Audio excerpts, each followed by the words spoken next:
CI में लोहिया अस्पताल में भी पर्याप्त बेड्स और हो जाए, ये निर्देश दिए।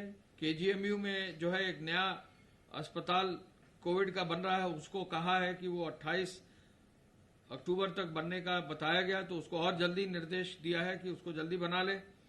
उन्होंने निजी मेडिकल कॉलेजेस में भी कोविड चिकित्सालय स्थापित करने का निर्देश दिया है और व्यवस्थाओं की मॉनिटरिंग के लिए चिकित्सा शिक्षा विभाग के एक नियंत्रक अधिकारी को भी तैनात करने का निर्देश उन्होंने दिया है। कानपुर नगर में और L3, L2 बेड्स का बढ़ाने का निर्देश दिया है। जैसा मैंने अभी बताया कि लखनऊ और कानपुर, इन पर विशेष जो है निर्देश देते हुए ये कहा कि दो विशेष सचिव स्तर के अधिकारी दोनों जनपदों के जिलाधिकारियों के साथ लगाए जाएं, जिससे इन जनपदों की व्यवस्था को और बेहतर किया जा सके। जनपद वाराणसी, प्रयागराज, बरेली, गोरखपुर, बहराइच में भी निर्देश दिए गए हैं कि यहां का कार्य और मजबूती से किया जाए। माननीय मुख्यमंत्री जी ने संक्रमण की चेन तोड़ने के लिए सभी प्रयास जारी रखने का निर्देश दिया है। कोरोना वायरस से सुरक्षित रखने के लिए जागरूकता भी और बढ़ाने का टीवी, रेडियो, समाचार पत्र, public address system, poster, banner भी और अधिक लगाने का निर्देश दिया। विशेष रूप से ग्रामीण क्षेत्रों में ये निर्देश दिया है कि वहां पर भी जो है कार्रवाई जल्दी से जल्दी की जाए। माननीय मुख्यमंत्री जी ने यह भी कहा है कि मास्क अनिवार्य रहे, 2 गज की दूरी रहे, इसके लिए सभी के प्रति जागरूकता बनाए रखने के लिए कार्रवाई अवश्य की जाए। मुख्यमंत्री जी ने यह भी सुनिश्चित करने के लिए कहा है कि सभी अस्पतालों में फायर सेफ्टी के मानक पूरे किए जाएं। लगभग फायर डिपार्टमेंट द्वारा 50 अस्पताल, मेडिकल कॉलेजेस का निरीक्षण किया है। लगभग 300 से अधिक सरकारी चिकित्सालयों का निरीक्षण किया है और 259 करीब प्राइवेट अस्पतालों का भी निरीक्षण किया है, कराया है फायर डिपार्टमेंट ने पिछले 3 दिनों में, जिससे कि इन सभी अस्पतालों में और अधिक जो है चेकिंग हो जाए फायर की, कहीं भी किसी तरह की घटना ना हो। आपको संज्ञान में है कि कुछ प्रदेशों में ऐसी घटनाएं आई हैं जहां अस्पताल में जो है आग लगी है, तो ऐसी किसी भी तरह की कोई अनहोनी ना हो, ऐसी कोई भी घटना ना हो, इसके लिए विशेष निर्देश मुख्यमंत्री जी ने दिए हैं। सभी अस्पताल, चिकित्सालयों के जो प्रभारी हैं उनको निर्देश दिया है कि जो भी वहां के फायर सिस्टम्स हैं उनको चेक करा लें, जो फायर के एक्सटिंग्विशर्स हैं उनको रिफिल करा लें, टेस्टिंग करा लें, ट्रेनिंग करा लें और यदि CO2 के फायर एक्सटिंग्विशर्स हैं तो उनकी भी व्यवस्था सुनिश्चित कर लें, जिससे कि सेंसिटिव इक्विपमेंट में कहीं कोई किसी तरह की कठिनाई ना हो, कोई इलेक्ट्रिकल शॉर्ट सर्किट ना हो, ये भी सुनिश्चित करा लें। अस्पताल की अन्य सुविधाएं भी तय मानक के अनुसार हो। ये सुनिश्चित किया जाए कि बाढ़ प्रभावित और जलमग्न इलाकों में राहत तुरंत पहुंचाई जाए और प्रभावित इलाकों में जो भी शरणालय हैं उनमें विशेष रूप से व्यवस्था करने के लिए खाद और बीज की व्यवस्था और अन्य सामग्री की व्यवस्था करने का भी निर्देश दिया है। अब तक कुल मिलाकर 3,59,000 लोगों के विरुद्ध नामजद FIR दर्ज की गई है। कुल 1,79,818 1,79,818 FIR दर्ज की गई हैं। 67,070 वाहन सीज किए गए हैं। 60 करोड़ 56 लाख रुपया का चालान हो चुके हैं। इसके साथ साथ जो है 785 FIR जो है EC एक्ट के अंतर्गत दर्ज की गई हैं और फेक न्यूज के 2173 मामले जो है दर्ज किए गए हैं। 10 अगस्त को कुल 12 मामले फेक न्यूज के आए थे, जिनमें ट्विटर के 7 और फेसबुक के 5 मामले आए हैं। आज की तारीख में 10,350 हॉटस्पॉट्स हैं, 1,105 थाना अंतर्गत 14,35,000 मकान हैं, 85,60,000 लोग इनमें निवासित हैं। इन एरियाज में कंटेनमेंट जोन में 41,490 लोग स्थापित हैं। इंस्टीट्यूशनल क्वारंटाइन के लिए 20,077 लोगों को जो है इंस्टीट्यूशनल क्वारंटाइन में भेजा गया है। प्रदेश के हॉटस्पॉट वाली बस्तियों में जो जनसंख्या है उसके अनुरूप डोर स्टेप डिलीवरी अब 14,810 मिल्क डोर स्टेप डिलीवरी है, 16,195 फल सब्जी की डिलीवरी है, प्रोविजन स्टोर की और डिलीवरी लगभग 14,000 करीब है। हॉटस्पॉट क्षेत्रों में 26 अब जो है सामुदायिक किचन स्थापित हैं और जो चलाए जा रहे हैं। इसके साथ साथ राजस्व विभाग अपना टोल फ्री नंबर चालू किए हुए हैं।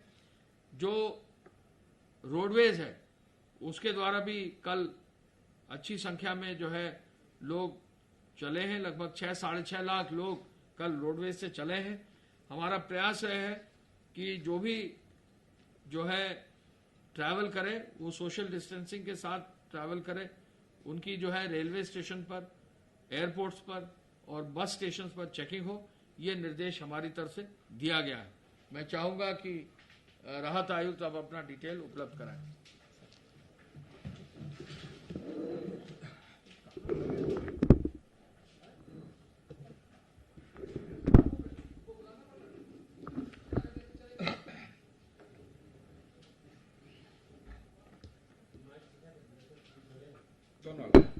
ये वाला ठीक है। अच्छा,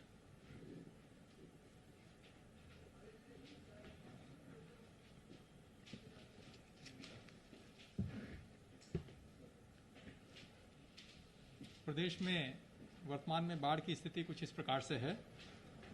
बाढ़ की स्थिति में प्रदेश में कुछ सुधार आया है और वर्तमान में प्रदेश के 19 जनपद अंबेडकर नगर, अयोध्या, आजमगढ़, बहराइच, बलिया, बलरामपुर, बाराबंकी, बस्ती, देवरिया, गोंडा, गोरखपुर, लखीमपुर खीरी, कुशीनगर, महाराजगंज, मऊ, पीलीभीत, संत कबीर नगर, सिद्धार्थनगर और सीतापुर के 582 गांव प्रभावित सूचित किए गए हैं और इनमें से 303 गांव जलमग्न हैं या उनका मरून है या उनका संपर्क टूट चुका है। जो अभी तक प्रदेश में राहत कार्य किए जा रहे हैं उनका विवरण इस प्रकार से है। प्रदेश में अब तक 300 बाढ़ शरणालयों की स्थापना की गई है, जिसमें से वर्तमान में 3 जनपदों के 14 शरणालयों में लगभग 800 व्यक्ति रह रहे हैं। विगत 24 घंटों में लगभग 4300 खाद्यान्न किटों का वितरण प्रभावित परिवारों को किया गया है और अब तक लगभग 44,700 किटों का वितरण किया जा चुका है। इसी प्रकार प्रभावित परिवारों को तिरपाल हेतु शरण हेतु तिरपाल की वितरण लगातार जारी है और अब तक प्रदेश में 1,83,000 मीटर से ज्यादा का तिरपाल का वितरण किया जा चुका है। वर्तमान में प्रदेश में 922 नावें उपयोग में लाई जा रही हैं। इसी प्रकार प्रदेश में 715 बाढ़ चौकियां स्थापित की गई हैं और इसके माध्यम से लगातार बाढ़ की स्थिति पर नजर रखी जा रही है और विभिन्न विभागों से समन्वय स्थापित किया जा रहा है। पशुओं के लिए प्रदेश में अब तक 195 पशु शिविर स्थापित किए गए हैं और इन्हीं के माध्यम से लगभग 6,13,000 पशुओं का टीकाकरण किया जा चुका है। पशुओं के लिए कोई भी समस्या उत्पन्न ना हो, खाने की समस्या उत्पन्न ना हो, इसलिए अब तक प्रदेश में 1,400 कुंटल से अधिक का भूसा का वितरण किया जा चुका है और जो बाढ़ प्रभावित क्षेत्र हैं उसमें चिकित्सा की सुविधाओं हेतु 262 मेडिकल टीमों को अभी तक लगाया गया है।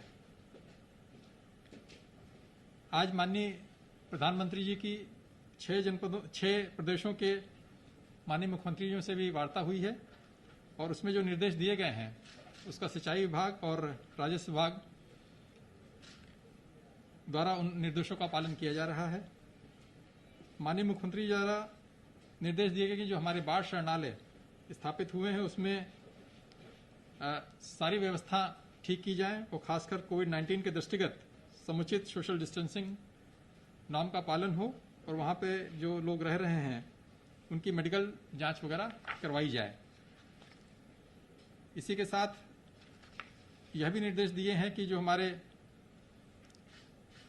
ऊपरी क्षेत्र हैं उसमें जो विभिन्न बांधों और जलाशयों से जो पानी छोड़े जाने की जो सूचना प्राप्त होती है उस पर लगातार उसका जानकारी रखी जाए ताकि जो नीचे वाले जो हमारे इलाके हैं जो बाढ़ प्रभावित क्षेत्र हैं उसमें समस्त बचाव की तैयारियां पूर्व से ही सुनिश्चित कर ली जाएं। वर्तमान में बाढ़ से संबंधित कोई भी चिंताजनक परिस्थिति प्रदेश में परिलक्षित नहीं हो रही है तथा इसका लगातार अनुश्रवण किया जा रहा है और राहत कार्य किया जा रहा है। धन्यवाद।